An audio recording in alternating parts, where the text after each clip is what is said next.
So welcome to our viewers and to our guests to our August edition of the Leonardo Book Club. This month we are breaking from our tradition of having Leonardo authors only, and we have this month the SIGGRAPH art chairs.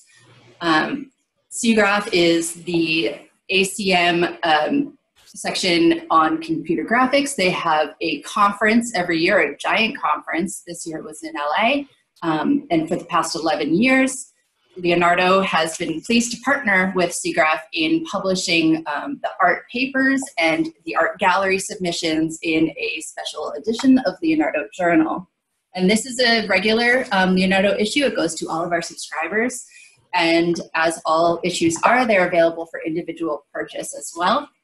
If you want to take a look at the SIGGRAPH issue, please visit mitpressjournals.org, where all of our Leonardo issues are available to read. This month we have our free download is the awardee of the Best Paper Award, which is called CAVE, Making Collective Virtual Narrative. And that's by Chris Lang et al. We also, for a limited time for the next 2 days, we have made available the art gallery introduction and the gallery entries as well. So thank you to MIT Press for making that available to our book club viewers. So let me please welcome our guests today. We have Brittany Ransom, who is the art gallery chair, and Everado Reyes, who is the art papers chair for this year's SIGGRAPH. To introduce them, Brittany is an associate professor of sculpture 4D and associate director of the School of Art and at California State University, Long Beach. As a member of the faculty of the College of the Arts, she works within the sculpture area and specializes in 3D rapid production, digital fabrication, and physical computing kinetics. Ransom's studio practice aims to probe the lines between human, animal, and environmental relations while exploring emergent technologies. She's the recipient of numerous awards and grants, and in 2017, she served as the SIGGRAPH studio chair in Los Angeles. Welcome to Brittany. Thank you. And let me also please introduce Everado Reyes. He is an associate professor in information and communication sciences and the co-director of the Masters in Digital Humanities at the University Paris 8 Vincennes Saint-Denis in France. His research is done in affiliation with Laboratoire Paragraph and the Cultural Analysis Labs. He investigates relationships between humanities, arts, and social and computer sciences, particularly visual forms with a practical context, such as graphical interfaces, data visualization, media art, digital text, web design, and hypermedia systems. He has authored, edited, and translated several books in digital culture and has organized several conferences and exhibitions, including a panel in Mexico City, which celebrated 40 years of Leonardo. That was in 2008. Thank you very much and welcome to Everado. Thank you. Hello, everybody. I'm very pleased to have you all. We have right now 4 viewers on Zoom. And welcome also to our viewers on Facebook. Pavel says, hi, he's here with his class of 11 undergrads from Vermont Sterling College Seminar in Posthumanism. So that's exciting to be broadcasting live to a class. Thank you to the students for watching. We appreciate that you're here, and to everyone on Zoom. I would like to invite everyone who's watching live to please participate and ask your questions in the comment box. I will present those to our guests and we can have a conversation, and I'm really looking forward to it. I forgot to introduce myself. Sorry. My name is Erica Ruby. I'm the managing editor of Leonardo. So thank you very much. Welcome, Brittany and Everado. I would like to invite you each to talk about yourself, your own practice. I would like to know what it is that made you interested in SIGGRAPH and what brought you to chair the chairing position. So let's see, Brittany, would you like to start and introduce yourself? Sure. So I've been working in digital fabrication and kinetics and electronics for the last 10 years. But prior to that, I went to universities, Ohio State and University of Illinois, Chicago, where I studied basically a computer science, art and tech hybrid, both for my MFA and BFA. And while doing that, SIGGRAPH was always something that was brought up and that was highlighted throughout my entire educational career. And it was always a group of people that I aspired to be a part of and wanted to be in conversation with. So I got involved in SIGGRAPH around 2015. As you mentioned, chaired the studio, which is really like a passion project for me because I make digital fabrication labs at universities. And in doing so, my own practice is an art and tech related practice. And I always had interest in the art gallery. And it's really historically existed for a very long time as one of the biggest and best venues for seeing art and technology works from around the world. And so it was always a kind of aspiration of mine to be involved in that in some context. So I was really excited when I had the opportunity to interview to be the chair of this year's art gallery and ultimately become the chair of this year's art gallery. And it's really special to me, being someone that's living here in the Los Angeles area, to be able to see that come to fruition in this part of the country, as it does every other year as part of the conference. But it was really special to me as someone that lives here to see that happen and bring us together. Thank you. Everado, would you like to talk about your experience? Yes, sure. So thanks for the introduction. So yes, I'm based, although I am based in Paris stayed since some years now. Prior to this position, I worked in Mexico, and we created this BA in animation and digital art. So SIGGRAPH was always the place, the venue where we would take students to take a look and check what was the innovations at that time. So that BA started in 2007. One of my really first SIGGRAPH that meant that were close to me was SIGGRAPH 2008, because there were some artworks by some friends, and yeah, it was very, very inspirational. So I've been following SIGGRAPH since that time, and since that year, and of course also the special issues that you have been partnering between SIGGRAPH and Leonardo. They have always been also super helpful, and well, yes. So as you said, this year I had the pleasure, the honor, the opportunity to take in charge this challenge of sharing the art papers. I'd like to hear from each of you about your own practice, and tell me, just give us some context of your own personal practice. Okay. My personal practice utilizes digital fabrication technologies, 3D printing, laser cutting, and CNC to build sculptural installations utilizing insects or information from nature, so a combination of both. I often utilize insects as a metaphor for human societal structures and construction, and use them as a platform for thinking about how we can not only potentially mimic our societal structures or building patterns after them, but also question the things that we've done so far.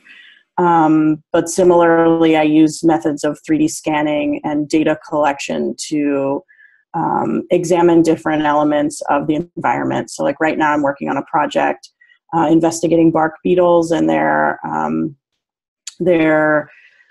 aiding in wildfires here in Southern California. Prior to that, I was working on a project where I was looking at 3D scanning glacial ice in the Arctic when I went on a trip to the Arctic Circle. So my practice is really investigating our relationship with nature through these digital technologies as they change, questioning, you know, our methods as human beings now and how we might change or alter those to kind of situate ourselves better within the environment. That's excellent. That's really important work. Yeah, and to me, my personal work, I would present myself first as a scholar. I am an associate professor at the university, so I do research. I teach. I love teaching, and my own work has been mainly on artistic and speculative data visualization or image visualization. I've been creating some models, scripts. They have even been exhibited in some galleries. But also as part of what I do in my professional career is like organizing events. I've been organizing some conferences, and I have been curating some exhibitions, all of them related to digital art. So it has been very awesome to see how since 2008, for instance, some of those artists I started to know some of them, and over the years, some of them have been in SIGGRAPH, or we met at ICEA, or so it's very great to see how also these intellectual networks, interconnections create and thrive. That's great, wonderful. I would like to let everyone know that members of our book club and anyone who views is welcome to subscribe to Leonardo with the discount code LEO20. That's also good for any of our books. I don't believe it's good for individual journal issues, but you can give it a shot over at mitpressjournals.org. And I would like now to seg really into what is the submission process. If someone's interested in publishing a paper or showing their art in the gallery for SIGGRAPH, what happens? How is that? How can they find out about what the submission is, and how do they do that? The submission process for the art gallery actually recently changed this year. So for the past 3 years, it's been a fully curated exhibition. And this year we were really excited to go back to an open juried call. The call is available through the SIGGRAPH website, and anyone can submit their work. Generally, in the past, the chair or the curator has come up with a theme call for particular works of particular topics, though those calls are generally relatively open. And you can submit your work through the SIGGRAPH platform, and then it gets reviewed a multitude of ways. We had both on and off site jurors. So this year we had I think we had around 7, the exact number, off-site jurors who review work, as a group of jurors that reviewed the work together through a series of calls and review discussions to ultimately end up with 12 pieces. So it's all done through a pretty rigorous jury process. This year we got over 200 submissions and ultimately ended with around 13 final installations. But anyone is welcome to apply. I would encourage you to apply, even if you're not quite sure if your work fits in the theme exactly. You'd be surprised to see how the jury kind of has discussions to determine that. But everything's done through SIGGRAPH and the online platform that way. And we should mention that this year's gallery was on the theme proliferating possibilities, speculative futures in art and design. And all of the selected artworks do present in a really fantastic gallery show at the conference that is very well received and well attended. So we really love being able to be a part of that. It's an honor for Leonardo. And I'll correct myself. I had 10 off-site jurors and 8 that were part of the main jury. And I have a feeling that same review process will continue. And these are people from all over the world that have very different specializations within the field of art and design. So the work really does get looked at by a lot of different professionals working at various intersections of art, technology, and science. Great, thank you. How about the papers, Everado? What does that look like, the call and submission process? Yeah, regarding the art papers, I think this is the special issue. It's a very unique issue because it demands a lot of commitment, a lot of work in a very short time, because it has been a call for papers, so anybody can submit. So usually the calendar is, the call starts around November, and it's open until January, for more or less. And then in this case, because we introduced since last year short papers, we had I had the opportunity to have 10 jurors associated to the main, well, as the main jurors of the papers, but we also had 28 external reviewers. So all of them were, I'm super happy because all of them were really super committed to the time. It was, my intention was to provide at least 3 reviews, and for any authors who have sent any submission before, maybe they know that reviews that you get from SIGGRAPH are like really well written, documented, and very lengthy indeed.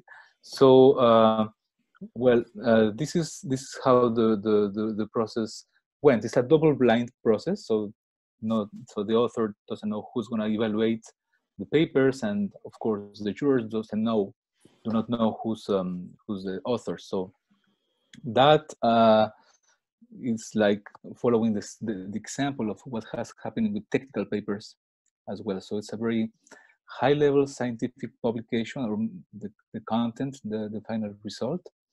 And yeah, I can of course talk about more about the difference between short and long papers and all these, but I would really like to say that volunteering for SIGGRAPH as juror or external reviewer is very rewarding as well. They are all listed in here in the issue. You can see here who were the 10 jurors and the external reviewers. So yeah, I mean, this is the result of all of us. And we should mention also that the authors of the art papers also present their papers at the conference in very well attended presentation sessions. The short papers, I don't know, they also had the opportunity to present? Right, yes. This year we received more than 60 submissions, and we ended up accepting 15. So 15 were distributed in 3 different sessions, 2 on Tuesday, 1 on Wednesday during SIGGRAPH. So they were organized according to themes, to close themes that would create, yeah, not really a topic or a strong direction, but the idea was that all authors could present, and we could have a dialogue on the same perspectives. Okay, so on the topic of themes, we have a question on Facebook, and I believe this is in relation to the art gallery. The question is, could you please talk a little about this year's theme, why this theme, and what were some of the goals and intentions in choosing it? Mm-hmm. Sure. So this year's theme was proliferating possibilities, speculative futures in art and design. And the goal and idea behind this theme was to think about all of the different shifts that we as a global society are experiencing, be that ecological, political, social, all of those different types of climates. And one of the goals was to really think about expanding the footprint of the art gallery, not in a physical sense, but kind of also inviting this idea of design and I think interdisciplinary projects emerging. I've always seen the SIGGRAPH Art Gallery as a space where interdisciplinary practices really come to light and are shown in a really amazing way. So this year's theme was really decided upon by myself and thinking about all of these different shifts as a society that we're dealing with, and seeing a lot of artists making work about those kind of societal shifts in different ways. But also to open it up materially and process-wise to a pretty wide gamut, hopefully, of submissions, which we really did get this year. And then what were the 3 thematic sessions for the art papers? What kind of groups did you find they were able to, I don't know? Sure. So this year I really didn't like to, it wasn't my idea to ask for a particular topic, but mainly to distinguish some categories. So there were 4, like project descriptions, theory and criticism of contemporary digital art, methods, techniques of creative practices, and the last one would be history and media archaeology of materials. This is a new one. So we received the submissions, and it was really the accepted submission that created the sessions. We couldn't say in advance what would be the sessions that we had. So we ended up having 3. The first one was called Spaces, Territories, and Perceptions. We all had 2 long papers and 3 short papers per session. So one of the differences was that long papers had 20 minutes to present, the authors had 20 minutes to present, and short papers 15. So the first one was Spaces, Territories, Perception. The second one was more about digital tools, archives, memories. And the last one was 3D print, design, and installations. One thing that I wanted to mention is that we had something this year about a really good connection between the art gallery, because there was a project that was shown at the gallery, but was also presented and discussed as a art paper. So yeah, that was knowing together. That was a nice connection. On connections, actually, we have another question from Gustavo Rincon on Facebook, who asks, how are the local communities and educators involved with the process and the exhibition? Is it integrated into the culture, or what outreach programs exist for students in need? Possibly, I think, is that for attendance at the conference, maybe? I'm not sure what he means by that, but what connections to the local community are there? I can answer from the art gallery side. This year, in terms of jurors, I made sure to have at least one other juror from this area take part in it. But in terms of students, we actually had a really wonderful opportunity to have the students from the UCLA Art and Science Camp, which are students that participate in an art and science camp, come through. I want to say it was around 60 to 70 students this year. And they came with Victoria Vesna, who had the piece Noise Aquarium as part of the art gallery. It was selected to be included this year. And that was the first time we've been able to bring a student group of that size through the art gallery for a special event. As someone that lives in Los Angeles, I spent a great deal of time reaching out to local universities and institutions to encourage students to either apply as student volunteers or attend SIGGRAPH as an attendee. SIGGRAPH always puts in place special prices and things for students. But this year I was really excited to get students, coming through the gallery through other ways, coming to look at very specific pieces in the gallery, but also getting to experience a lot of other elements of the conference. What were the ages of the students of this camp? It's not my camp, but I believe that they were, I think they were like K through 12. I want to say they were high school students. They seemed like high school students. They weren't university students. That's fantastic. And I know that they spend a significant amount of time on UCLA, and that their trip to SIGGRAPH was something that was a special field trip as part of their camp that week. Right. Yeah, I think LA and California is always very particular, because in my case, I could see ancient students that keep on coming, and maybe because it's closer to Mexico City, where they are more older now. But anyhow, there is of course in California a very dynamic and active community of digital artists. So in the case of art papers, we received submissions from many California universities, for instance, and we had some papers, for instance, from Santa Barbara, George Logrady, and his studio on the paper Making Visible the Invisible. And we also had Simon Bowes, knowing these guys from UC Santa Cruz. But was really something that was really interesting and appealing to me was that during the conference on site at SIGGRAPH, all of them many of them came to the conference. So it was really great to hang out and discuss with people from UCLA. Erki Hutamo was there, Victoria Vesna, as Ruchner was saying, George O'Grady, Warren Stack from UCSC. So we could, Marcos Novak, Gustavo, who I'm saying hi to Gustavo, you were there as well. So it was very, very, very good, and it felt like a close family community. Yeah, I'll also mention that in terms of the pieces themselves that were ultimately selected through the jury process, we had a lot of strong ties to California and university institutions here as well. We had work from PhD students at UC Santa Barbara. We had work from faculty member at San Jose State University, Victoria Vesna's piece from UCLA, which is a collaborative piece with others from other institutions from abroad.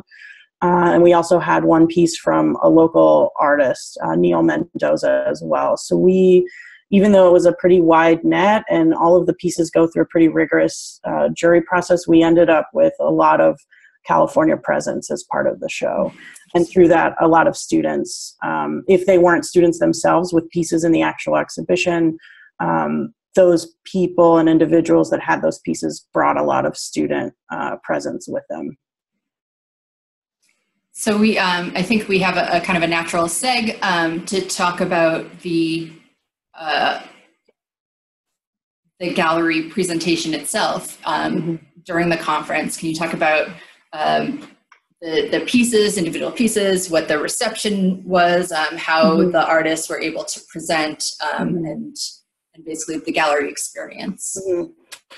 The gallery was, I think, one of the larger footprints we've taken up in the convention center in recent years. It was relatively large. We had a lot of pieces that required VR components. So the way I worked together with the team that helps design the floor plans for the art gallery was thinking about creating as intimate of spaces as I could for each piece, but that also made sense to be able to walk in and out of each one. So we had almost like this zigzag pattern where there would be individual VR pieces kind of nestled within one another, but also took up a significant amount of space. I'm not sure if I can, let me see if I can share my screen. I'm going to give that a shot and just show a few images. These are of individual pieces. Hopefully you all can see this. Yes. And so Knowing Together had let me see if I can get to the beginning. The opening of the gallery sort of looked like this, and you could walk through this inner corridor. The idea was to have like one central entrance that you could walk through.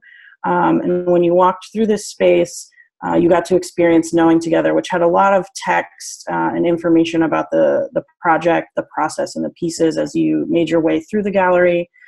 And then there were individual spaces sort of carved out for different VR experiences depending on them having physical platforms, certain amount of distance and space that you needed. This was a really interesting setup for the piece Eyes that had viewers scanning their eyes and then their eyes sonified through a software platform that was made by the artist. But we had a significant number of VR experiences. These images are from my phone, so take them as you will. So we did quite a bit to try and make these experiences for each piece intimate, but at the same time feel like they were occupying space that allowed you to kind of seamlessly move from one to the other. This is me inside of John Wong's Rushi, which was the winner of Best in Show in the Art Gallery this year. And so we had a lot of different moments where there are elements that you needed to put on or move around to experience the pieces, but also utilize the space to show really small things. This was a series of small 3D prints called Watertight by Ziv Schneider. And these were really small, palm-sized 3D prints that were scans of people in their New York apartments.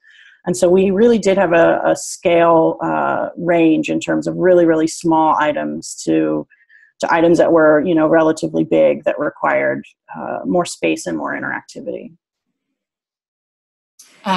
We have a question from Pavelchenko's students. It says, are there mechanisms for feedback from the public? And what kind of feedback or public interaction did you receive? Were you surprised by that? And did it have the effect you were anticipating? And I think we can talk both about the gallery and the papers. Mm-hmm. Well, for instance, if I would say about the interaction with the assistants, the public, there is something that's been happening since for a while at SIGGRAPH, is that you have an app.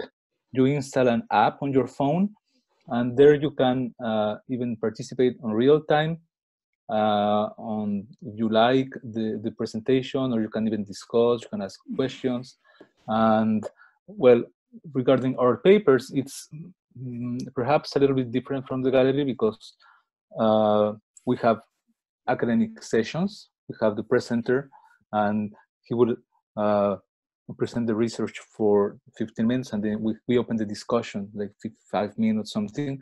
And then after the session, you can always approach the speakers and continue going deeper into that. But I think that's something that was also very important, and it has been like that previous years, is that there's not only at SIGGRAPH the art papers and the art gallery, but there are also some parallel events. For instance, Brittany organized, you're gonna talk more about artist talks. We also had the Leonardo reception, which was at the very entrance of the art gallery. And we also had a panel organized by Ruth West from the LEAF, what she's doing at LEAF. And it was configured with authors from the art papers, from artists from the gallery, and some invitees from the local universities. So I think that in the end you have a complete experience, and you get to know the authors, and you can discuss at different levels, not only academic, but also really being with them. Mm-hmm. Were there any interactions that were surprising or notable that you could remember? In my case? Yeah. Oh, yes. For instance, in my case, I was very pleased that, for instance, the best art paper this year was Cave, as you were saying. It was by the authors Chris Leng, Ken Perlin, and Sebastian Herscher. Ken Perlin's team at New York University. So they were super happy, and they had a piece at the production studio as well, and they were really hanging out with us all of the time. They came to the reception, and Ken Perlin is very famous and well known in the computer graphics and interactive techniques community because of many things, but among others, the Perlin noise. So everybody was discovering that, oh yes, so he's Ken Perlin, the Perlin noise. But so this was something like, it seemed very approachable to many assistants. They could come and discuss with many important people or famous people. And then you mentioned a little bit about the gallery talks. Brittany, can you talk about that and interaction? Yeah. So, I mean, in terms of the feedback question, as Everado mentioned, there's a lot of ways for attendees who attend the whole conference to submit feedback through the app, through a survey at the end. And as chairs, we do get copies of all of that information and review it at the end of each conference and pass that on to the next year's chair, or we stay involved ourselves. In terms of face-to-face kind of interaction, feedback, opportunity to interface with the artist, we had 3 different art talk sessions where the artists were invited to speak about their work relatively briefly for about 20 minutes and then open to Q&A. This year they were called Artificial Intelligence and Embodied Experiences, Underwater Environments, and then we had a session also called Activating the Body. So the artists were grouped into kind of thematic talks based on their work. And that's a really nice opportunity for attendees who are there in person to be able to ask the artist questions and get a kind of deeper look into the processes and practices of the artist. We also had a reception that Leonardo sponsors as well in the gallery, which is great because it brings together the art papers, as Everado mentioned, all of the authors, all of the artists, and previous chairs, and a lot of academics and others that are interested to come together for that element of it, which is really great. And I got a lot of feedback during that process as well in terms of the layout of the gallery, the pieces within the gallery. My exciting person that came through was Katie Bowman, the imager, the person that made the imaging algorithm for the black hole.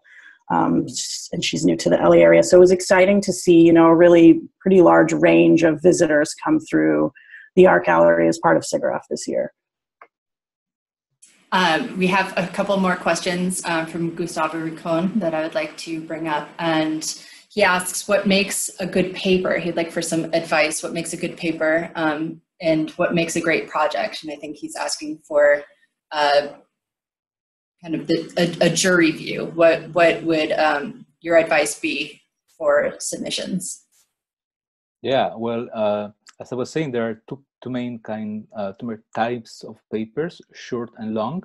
Long papers, you have 3,500 words to explain. Could be a project. What I would suggest is that explore as much as possible the project from different angles. I would start by saying, well, okay, this is the project. This is the art concept, the main concept or inspiration behind this project. It would be also great to show how it was done, with which technologies, how the project itself contributed to the advancement of technologies. How would that also, if possible, how was it received? For instance, if you have had the opportunity to present and to have received feedback at an exhibition or a context. And what is also important to me is that maybe you would be able to identify some future perspectives. How do you see your project, contributing to the community as well? I mean, do you plan to open if it's a software, or if it's a system, or if your artwork created a new, software or something? Are you planning on making that public or having the community to use it? Or so long, that's long papers. Short papers are more for ongoing projects, I would say. Maybe there's the place where we would say, this is really innovative in this aspect. We are like really using different materials. We are maybe going to very different environments to test our project. So this is an ongoing work, and we are trying to continue as this. But you also need to have also strong concept, the artistic concept. And well, it's a paper, so it's a scientific paper. You need to have references as well, to show that you know the state of the art, the main references to our discipline, to our domain. Great. So you're talking about being able to put it in the context of the field. And then Brittany, let's see, what makes a great project? What makes a great piece that would help it to be included in the gallery? Yes, and if I may, that would be the main difference between technical papers, because sometimes we receive submissions from authors which are very, very, very technical. And for instance, they would say, this could be used by artists. But what we think that it's interesting for Leonardo readers, and of course SIGGRAPH attendees that would listen to the presentation, would be, how was it indeed really done? How was it useful or not? What was the experience between working with the artists and the technologists and the engineers, scientific? So I think that's something that's really a contribution to the community. Got it. And to answer in terms of a submission for the art gallery, I can speak for this year specifically. One thing that we were really looking for was an innovative or kind of surprising use of technologies that we're familiar with. But at the same time, I would say what makes a really good submission is really great documentation. A lot of these pieces that we're hoping to have at SIGGRAPH are very experiential. And when you're looking at those for the first time online, and not being able to experience it for yourself firsthand, being able to see how others have experienced it through video documentation, images, really clear descriptions of how that piece, provides those experiences is really important for the jury to see, because the jurors also are from all over the world, and also aren't having the opportunity to experience that firsthand. So really, really good documentation is important. Clear descriptions for the work is important. But I think also thinking about how the piece that you're submitting is approaching technology and art and the blending of the two in a really novel way is something that I think I can say on behalf of like the previous art gallery exhibitions I've seen, is something that's also really at the heart of a lot of the pieces that ultimately get selected. And then on the documentation discussion, that's also incredibly important for Leonardo readers, because each piece really gets 2 pages, usually often just one large image or 2 images that need to describe the piece. But additionally, we have supplemental materials that are available on the MIT Press website that often are multimedia or other additional documentation that is not able to be printed in the journal, or that wouldn't communicate in text. So I do recommend that everyone go to the MIT Press Journal's website to check out some of that additional supplemental material that's also for the art papers. And definitely do that before the end of the month for the gallery, because that is now a free read for the next 2 days. So I do recommend that you do that. I'd like to just take a second for a comment from Meredith Tromble, who had to drop out of the Zoom, and she says that it's very intriguing to see images from the show and to hear about the process of putting together. And so she's sending her kudos and thanks. And I appreciate that and want to let you know and pass that on. So we very briefly talked about the LEAF panel. So LEAF is the Leonardo Educator and Art Forum. Ruth West is our chair. Could you discuss a little bit what happened at that panel? Yeah, I was there. Maybe you were there as well, Brittany. It was very crowded, so it was very awesome to see how many people were interested in seeing. The main topic, I would say, was also around artificial intelligence and art. So the panelists were, if I remember correctly, Angus Forbes, who was last year's art papers chair. We had Memo Acten from Goldsmith, who was presenting an art paper, Erki Hutamo from UCLA, and Ozge Savansi from the art gallery with the fiber optic. So yes, it was to me it was very interesting to see different approaches to AI and art.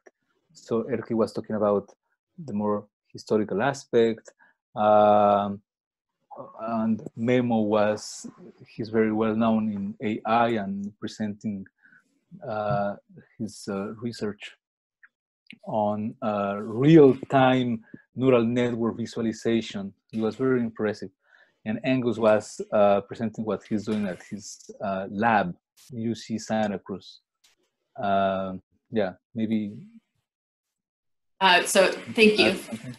Let's see, Brittany, did you have anything to? I wasn't there, so I was really actually sad to miss it, because it's one of my favorite talks that take place at SIGGRAPH this year. But I had to be at another element of the conference, so I didn't get to go. But I did notice that one of the artists from the art gallery was participating, and Everado and I think tried multiple ways to get our artists from the art gallery and art papers to kind of interface together. So it's important to me, to know that that was happening. And I also think it's important because a lot of these artists that participate both in the papers and in the gallery are also educators themselves. And so being part or even attending panels like this or having the opportunity to at SIGGRAPH, I think is really important and critical. I would like to invite anyone who's interested in the Leonardo Art and Education Forum. You can find out more about it at leonardo.org/leaf. You can sign up for, I think, the mailing list there and have more discussions with educators in this field. And I do recommend that people check that out and join our community. So we have about 10 minutes left of our scheduled stream. I would like to invite anyone who's watching and hasn't chimed in yet with a comment or a question to please do so. And any final words from our panelists that we haven't been able to touch on? Is there anything else you'd like to say before we need to sign off? Well, yes. In my case, you were mentioning earlier about some supplemental material. I would maybe take this opportunity to say that long papers were published in the Leonardo special issue, but short papers are also available from the MIT Press, more exactly from Arteca. Can I show the image maybe? Yeah, thank you. Show you the website. Yes, thank you. Thank you. If you go to arteca.mit.edu, this is the website. Do you see the screen? Yes. Yeah.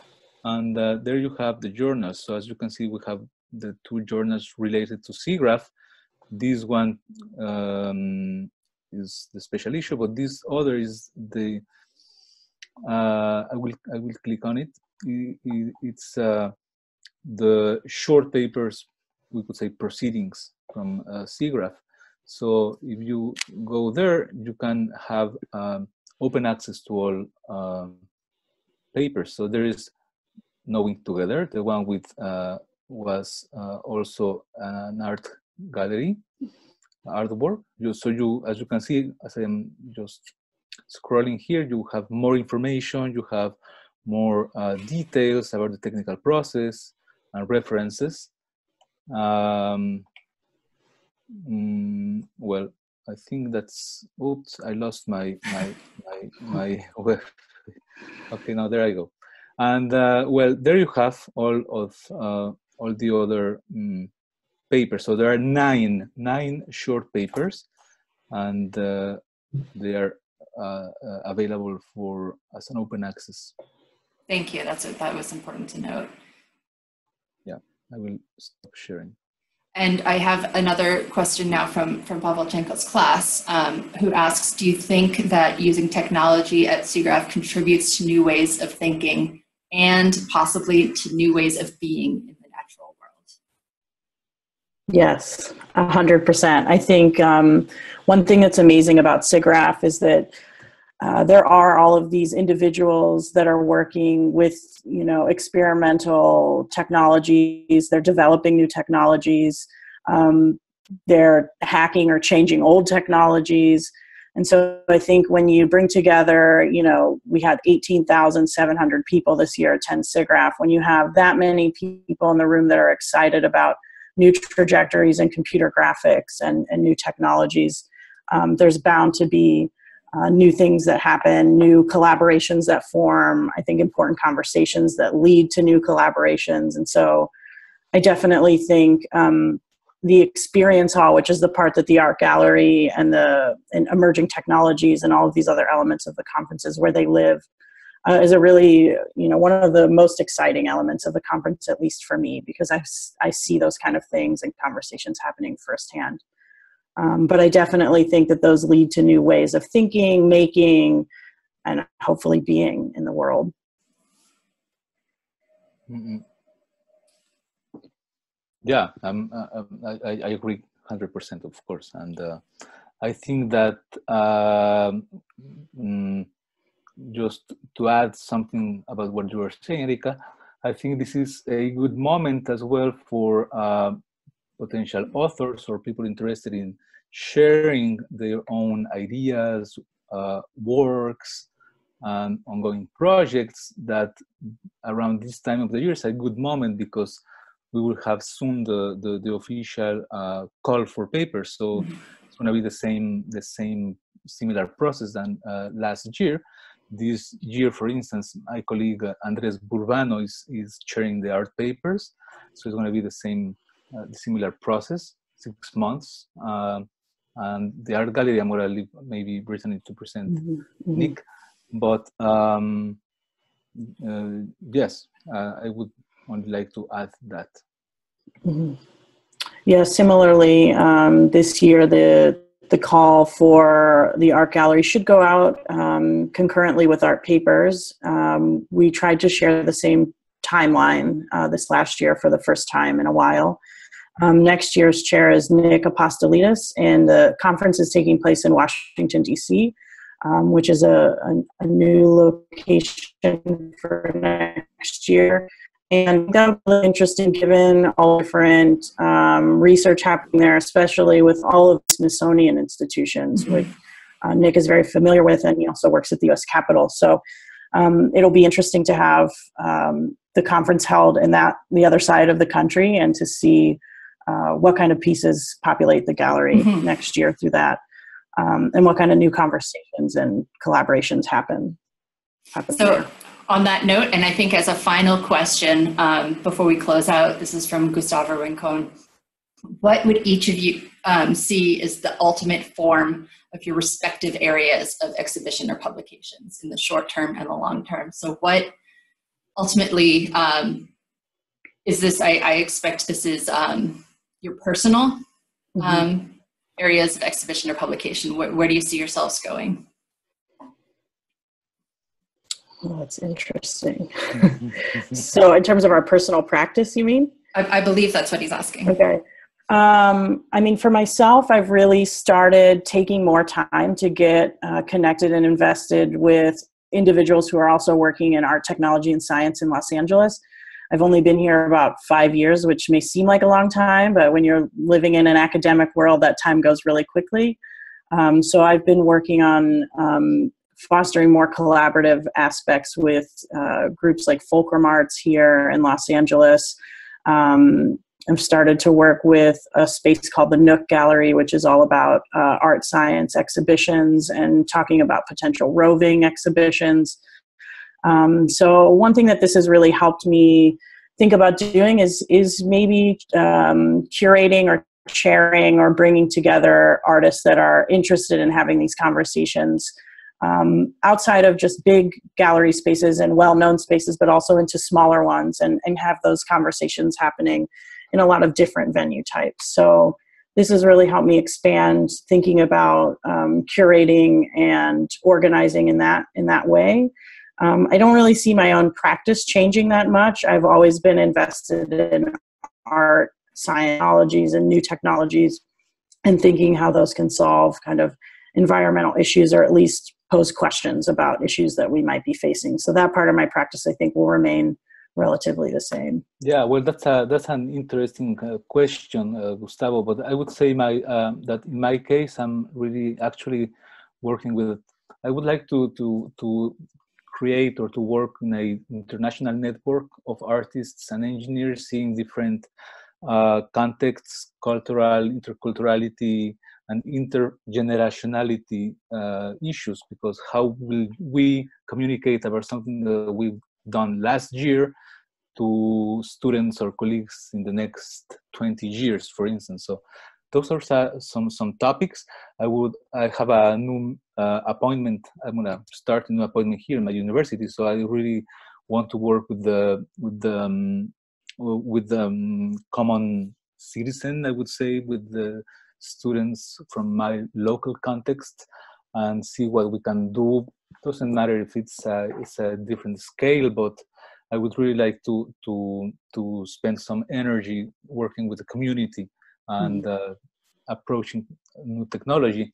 And just to conclude this, I saw that we received a question on the Zoom chat. One of the authors stated that AI is much more powerful than humans. Just maybe to say a little bit of this, I do not maybe remember, because, well, Memo Acton was talking about that, Whaley, she also. But I think I would say that maybe much more powerful in which sense? In the sense that computers and how we program our computers would, of course, process more information than we can, that's for sure. But ultimately, I would say that it depends on what do we want the machines or the networks to analyze, to do for us. I mean, that would be something more like a deep dialogue between what do we want, or do we feel, do we love, do we know, do we accept that we can grasp or not?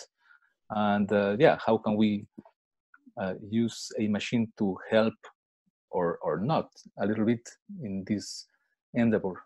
So that was something I would like to say. Thank you. I hadn't seen that question on Zoom, so thank you for bringing that up. And I do want to be aware of our time. We're at the end of the hour. I would like to encourage everyone that this broadcast will be archived on Facebook. So I would like to encourage you to continue to discuss and pose questions and talk about the themes and topics that we have discussed today. I would like to thank you, Brittany Ransom and Everado Reyes, for being our guest today. This is really a fun conversation that I've had with you, and I really appreciate all of the interactive discussion that we've had with our viewers today. I'd like also to bring up once again that the SIGGRAPH issue is available to read, download, purchase at mitpressjournals.org, the short papers at arteca.mit.edu. The best paper and the art gallery and introduction are free to read, the gallery and introduction through tomorrow only, and that you are welcome as book club viewers to subscribe or purchase any Leonardo books from MIT at a 20% discount using Leonardo 20. And thank you so much for being here. I really appreciate the time you've taken to talk with us today. Thank you so much. Thank you. Thanks to the students too that tuned in. Make sure you guys read Leonardo. It's really fun to read. Yeah, thanks everyone. You, yeah. Bye. Goodbye from Paris.